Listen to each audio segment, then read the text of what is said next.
Hold on 1 second. Yeah, what a pleasure. Congressman Rohrabacher. You just talk right into the mic right there.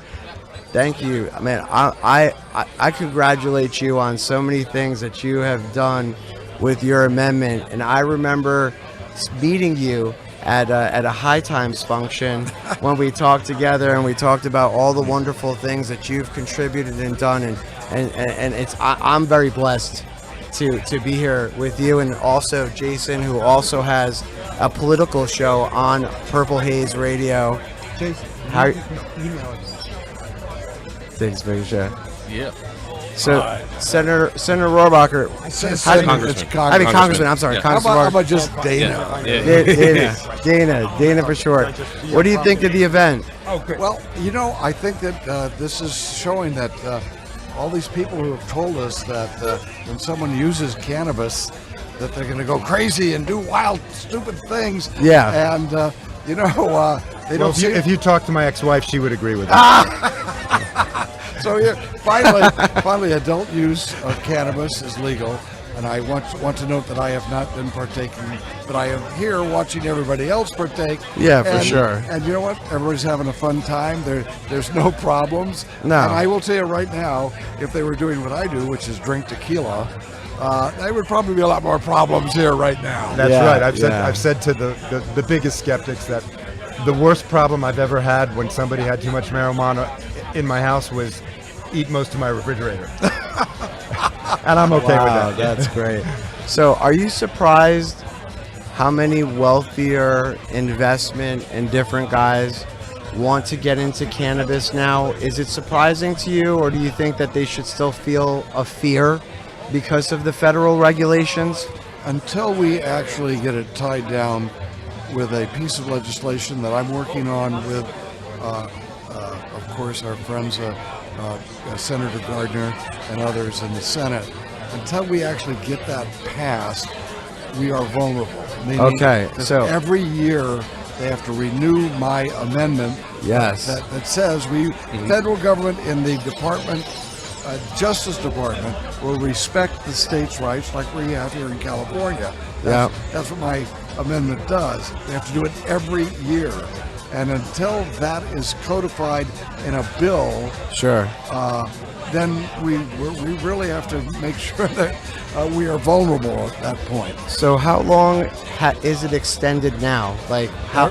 Every Till year. September 30th. So September 30th. Till September 30th. Yeah. Thank you, Jason. And every year you've got to renew this. However, with Senator Gardner talking to the president, and the president did in his campaign say that he would be for legalizing medical marijuana, and in terms of adult use, that should be left to the states. Sure.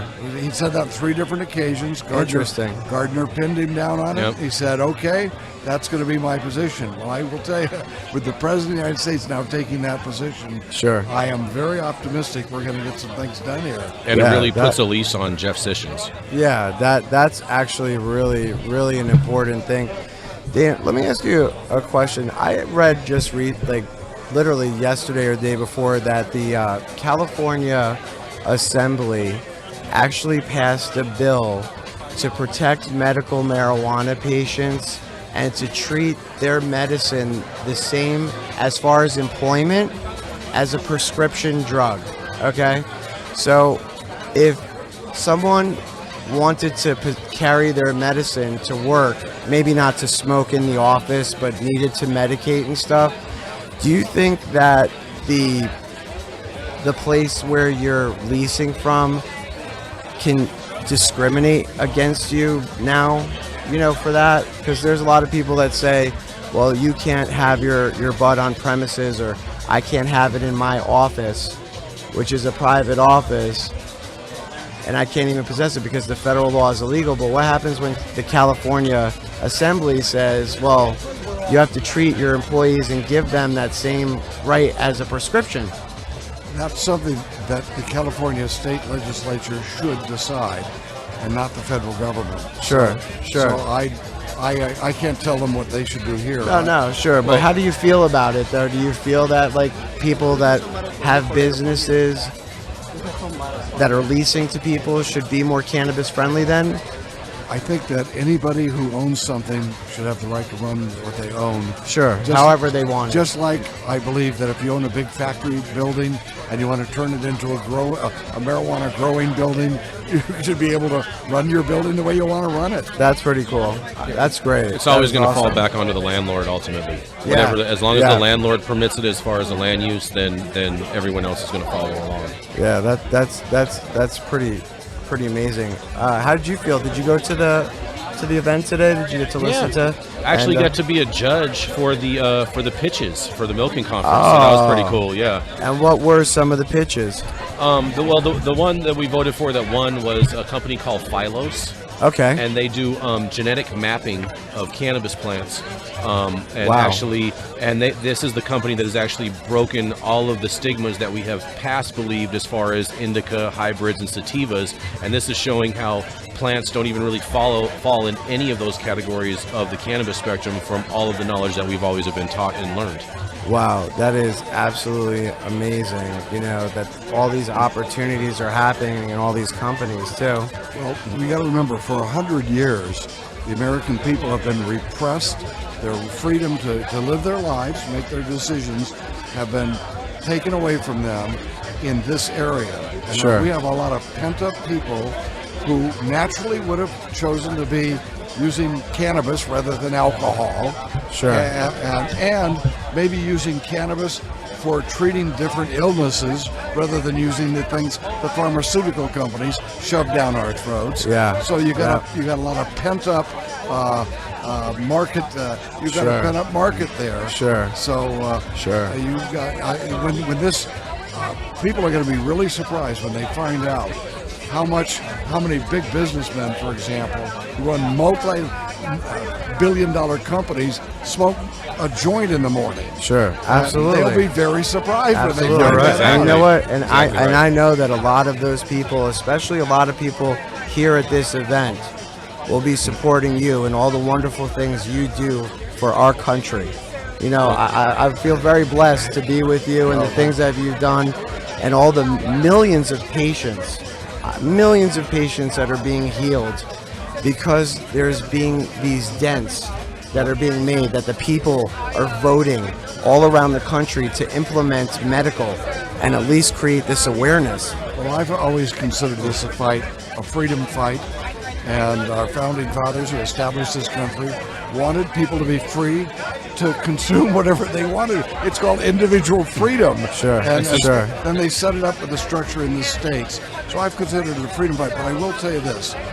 Recently, now that we're actually seeing more and more cannabis being used, especially for medical purposes, because now it's legal in many states, we know now human suffering is being alleviated by cannabis. Yes. And we have just scratched the surface on that, but that's been kept repressed for 100 years. Oh my, yeah, for 100 years. And Since we're talking about support, though, let me please. just bring this up. Since of we're course. talking about support, Absolutely. because one of the biggest things that we can do to support Dana is supporting him financially and ensuring his reelection, because he's been a tireless cannabis warrior. He's been on the front lines for us on Capitol Hill. He's our strongest ally on Capitol Hill. And By people far, can go by far. People can go to Rohrabacherforcongress.com, and we're encouraging people to do a peaceful protest and donate to Congressman Rohrabacher in the amount of $4.20 or $420 or any That's pretty cool. 420 Any 420. inclination, And whatever you can afford. How do they do that? Let's let people know. How do they donate directly to the cause? Rohrabacherforcongress.com. Rohrabacher. ROHRABACHER forcongress.com. And Jason, for these big machers here in the room, what are the limits? Oh, the limits. For an individual is $5,400, and for a married couple is $10,800. And for every bigwig that is involved in the cannabis space, they all should be maxing out to Congressman Rohrabacher, just for the fact of all of his tireless work on Capitol Hill on our behalf. Well, I'm under the gun now. I have to admit, I'm really... He's being attacked by a number of different so people in many his district. people. He has So about many 8 people. Democrats Getting running left against and him, as well as another Republican running against him as well. And so we need to do everything to ensure that Congressman Rohrabacher remains our congressman. Absolutely. He's our tireless freedom fighter. But let me just note, I think it's an honor for me to try to be a freedom champion. And that's what this is all about, is people's freedom to utilize whatever God gave us here on this planet. And we have a right.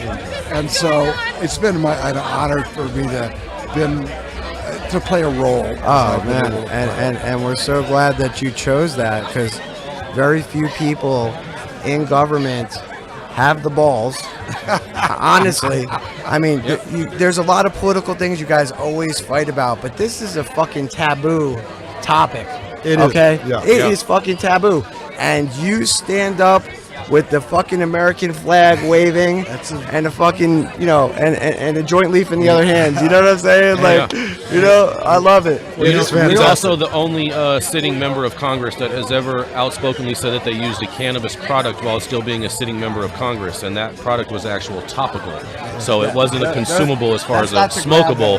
It was a topical that he was using for his shoulder when he had right before he had to get shoulder surgery. Congressman. But you have a filter. Yeah, I think there's so many great things going on. There's so many great things going on. But I want to tell you something. When I saw John Boehner suddenly turn the core, and suddenly he got wisdom. Now I don't know if he got wisdom because he had a relative that had cancer, or he had somebody who was sick in his family, or he even heard of it.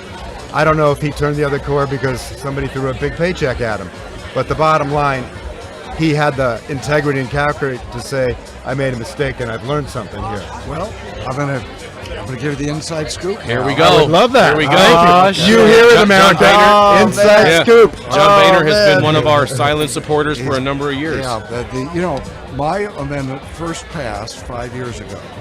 And my amendment basically says it's up to the states, but the Department of Justice can't use its budget in any way to try to supersede a state that has legalized the medical use of marijuana. Okay. Now, how did I get that vote? I got that vote because John Boehner was speaker, and he let me do it. He allowed the amendment to be heard for a vote. And, that's awesome. And the last time around, now we have Paul Ryan. They didn't give me the right to have that. Paul Ryan denied the right for a floor vote for Congressman Rohrabacher for this amendment to be heard on the floor. And so what I had to do then is go over to the Senate and make deals so that when the House and the Senate were negotiating behind closed doors, my amendment would be added to the bill then. Wow. There was a lot of backdoor deals that were done to ensure so I was able industry. to maintain this freedom that we've had for 5 years. And we're so glad that you got backed into a little corner there for a second, and you pulled the fucking hat trick, huh? Well, really, we had a lot of key people in key places that were working in conjunction with us, who always shall remain nameless. That's right. Sure. That's correct. Yeah. But I want to make one promise to Congressman over here. If and when you ever decide to leave voluntarily, because that's the only way you're going to leave, we won't let you leave otherwise, we're going to make sure that you're going to be helping in the private sector in a better way than even Mr. Boehner's doing. Well, I will say this. Let me just tell you that, virtue is its own reward, and I am a Christian. I think that now, not only have I believed in freedom, but the suffering that we are alleviating with the medical use of marijuana is tremendous, and the suffering that we have with trying to tell people, adults, that we've been putting people in jail for wanting to consume something. Unbelievable. But think how much that we are doing to cause grief in people's homes because some 25-year-old kid decided he's going to smoke a joint, and he ends up having to go to jail. Yeah. And with a criminal record. Yep. And of course, that's going to follow him for the rest of his life. That's right. Unbelievable. And they won't be able to get jobs, etc. So we are now, I've realized that this is a freedom issue, but it's also alleviating human suffering of people who are, number one, suffering from an ailment that cannabis can help. Sure. But also from people who have been basically thrown into prison or having their reputation, being unable to get a good job for the rest of their life. That's awful. Because they've got a criminal record for what? Carrying around a little baggie of weed? Yeah. That's insane. I got a little story for you, which is really fantastic. I'll try to make it fast. But so I went down to 420 High Times Conference in San Bernardino and to visit my boy here and help him out at the booth. Thank you. I'm really good at setting up stands, right? Now you're getting better at it for sure. So I drive a Tesla, and I had 3 miles left by the time I got to San Bernardino. Fortunately, right behind the Mission Inn, there is a place to charge. And I had 73 minutes to walk around beautiful San Bernardino. And so I love flea markets, I love antique stores, no matter how they are. I love the treasure hunt of finding something. And I go into this little antique store in San Bernardino, and I'm walking around it. Most of it's junk and stuff you'd walk by, and it smells like grandma's house. But I love old medicine bottles. And there was a little cabinet on the wall, and I thought I saw something special. And it was even better than what I thought. Now, I'm going to tell you a little story, because I'm listening. You're going to repeat this story, I promise you. Do you know who John Pemberton is? Remind me. I will. Okay. John Pemberton was a Civil War officer. Oh, yeah, Okay. sure. Right. Okay. And how amazing it is that 1878, John Pemberton was slashed with a saber in the Civil War. Okay? Yeah. And of course, what did we give our veterans in that day? We gave them morphine. All right. And morphine is not really a good drug for pain if you're going to do it on a lengthy period of time. Yeah. So John Pemberton, in 1879, wanted to figure out a way to end that opiate crisis. Okay? So he came up with a concept that didn't really quite work out, but it was an interesting path, and that was John Pemberton thought that cocaine was better than morphine. So John Pemberton, after he became a pharmacist and fortunately recovered, he created in his pharmacy something called Coca-Cola. Now, it gets better History than that. 101. Okay. I remember this. It gets better than that, guys. So John Pemberton, the real story of Coca-Cola is because somebody was trying to eliminate the opiate crisis. So John Pemberton sadly fell on hard times. It's a really sad business story. And another pharmacist bought for $2,300 at the time in 1882 the remaining shares and gained control of the then Coca-Cola company. That was a lot of money back then. Another A phenomenal lot of money fact. back then. Now, coca stands for coca leaf. Yep. Cola is the cola nut, but the letter was changed to a C for trademark purposes. Can you believe that the reason that cocaine and the cola nut had to be maintained in the Coca-Cola syrup? Because under federal intellectual property law, you had to have in the product what the product said. So, Oh my God. so John That's so Pemberton crazy. and then Asa I've heard a Candler. little bit of this, but not like that Yeah. detail. You Not guys- like that. This is a great story. It gets even better. Michael, I'm going to have you on my show now. I can't wait. Yeah. So for 35 years, our federal government was demanding that we give coca syrup with cocaine to it to our infants and our elderly. You gotta love it. It doesn't get better than that. It's so crazy to think that the opioid epidemic has been public enemy number one since the start of the Civil War. You're not kidding. and So when now to cut back to the present. So what did I find? Now you know about poor John Pemberton, and we know about Asa Candler, who turned $2,300 into the Coca-Cola company. Well, I look up on the wall, and there was a bottle of the original Coca-Cola syrup. Now there have been different bottles that have come up for auction. The last one I saw was $15,600. Wow. And there's one in the Wow. there's one in the Smithsonian. So Wow. I approached the bottle, Yeah. and on it I see something really special. Had cola with a K. It was an unopened bottle, Oh number my, one, Nice. oh my God. Yeah. from 1902. Wow. Super Wow. flat. What really is flat. even more rare? An unopened bottle from Asa Candler's pharmacy. Oh, wow. That has never been seen before. In San Bernardino. So if you can believe, I call a 93-year-old woman in San Bernardino Wow. Yeah. to try to negotiate the deal of my life Yeah. for the cocaine in the bottle. Yeah. How much was it? She had it listed for $9.99. It was worth $15,500. I got it for $675. Nice. I admitted I beat her in the arm wrestling match. Hey, I you did know, pay California yeah. taxes, I'm going to donate it to the Smithsonian one day.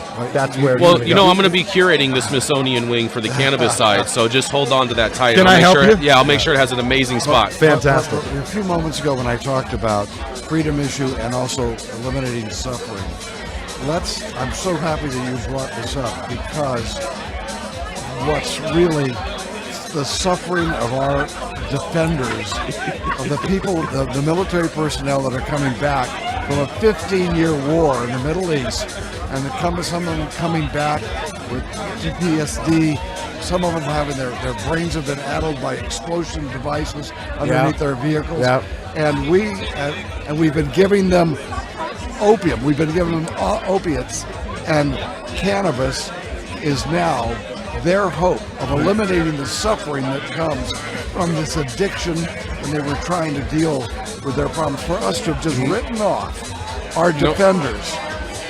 You should tell them that story. You should tell them that story about one of your senior supporters whose 3 sons went to the Iraq War, and 2 of them came back. Well, when I started when I started getting involved in this issue about 5 years ago, I realized that I didn't know what my constituents would say. I was on really uncharted political course. And there was a fella came in to talk to me from my district who I felt was, hey, this is the quintessential Rohrabacher voter. And he was a guy who'd been in the military, and he was now in aerospace. And so I asked him, what do you think about me and the fact that I'm your congressman and I'm the point person on legalizing medical marijuana in America now? What do you think about it? Because I wanted to know whether all my Republican conservatives were going to, just desert me. Well, what happened was he said, Dana, you don't really know that much about me. And I said, well, I know you were in the Navy and you were a pilot, and now you're in aerospace.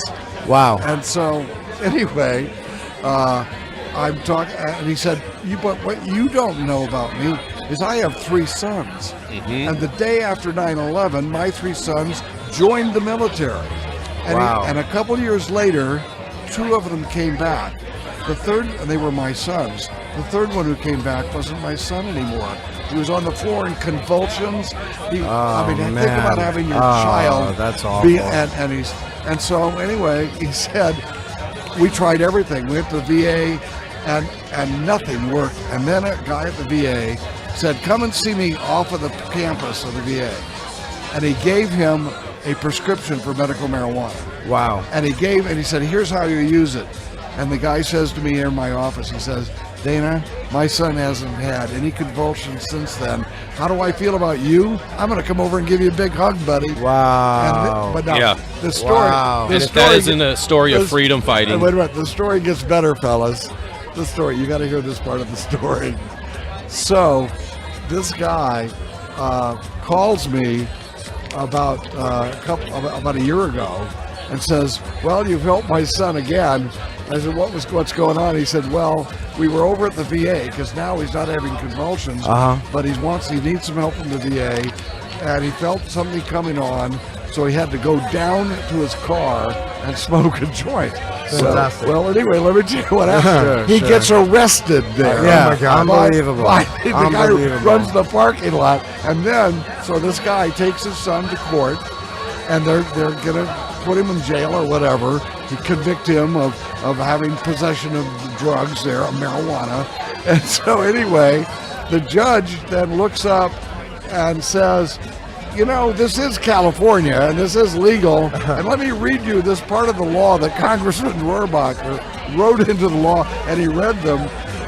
The Rohrabacher Amendment says if it's legal in the state, the prosecutors have to respect medical marijuana in the states. And he said, that seems to me that you shouldn't even be here, and these prosecutors should go out and get a job what they're legal to do, and it's not to convince people that they need to come down on people who use medical marijuana. It's pretty crazy. What blows my mind a little bit is the veterans. These guys fought for our country. the most important thing to them, I would feel, is their sidearm, right? Because they battled, and they come back to this country, and they can't. If they choose to be a medical marijuana patient, they have to give up that sidearm. Yeah. That is just, how saddening is that? Well, what we need to do is we have to make sure that we do a study of the various drugs where people have gone crazy and shot people, like the kids on campus. Almost all of them have been on some psycho drug. Yeah, antidepressants, some type Sure, of yeah, mind-altering. So you find those drugs and say, anybody using those drugs cannot buy a weapon. Exactly. But I don't know any cases where the people who were shooting somebody else was on marijuana. From just smoking weed. Yeah, they were asleep on the beach or One something. of my best friends. One of my best friends used to be the head homicide prosecutor for the city and county of San Francisco, and he always told me, he's never read a police report that says man smokes a joint and goes and beats his wife, or crashes a car into a tree, or anything like that whatsoever around violence. Oh yeah. And so it's very. But he's read thousands of them when alcohol is involved. Well, you ask any cop, and you say, "Hey, you were out trying to. It was your job last night to take care of any problems where people are complaining about loud noises and music and people having wild parties. And how many parties do you go to? Would you rather go to a party where where you're listening to the Doors and smoking something versus the guys next door who are throwing beer bottles out the window and drinking tequila?" So Unbelievable. Exactly. the police officers Exactly. know. Unbelievable. Unbelievable. Man, it's such a great night, right? Yeah. It's very great, exciting yeah. in the air how it feels. Well, it's good to be with you, and I'm gonna go and try to find some Yeah, of that you tequila. you were so We have a wonderful. whole bottle for you. Yeah, and you spent so much time with us, so I thank you so much, so much. Well, we're in this together.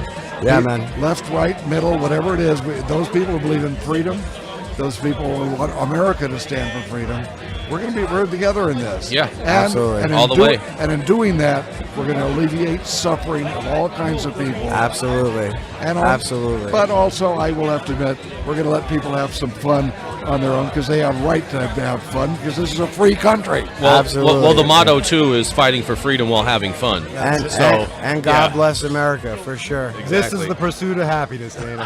Hey, you know, I tell people all the time. My mom always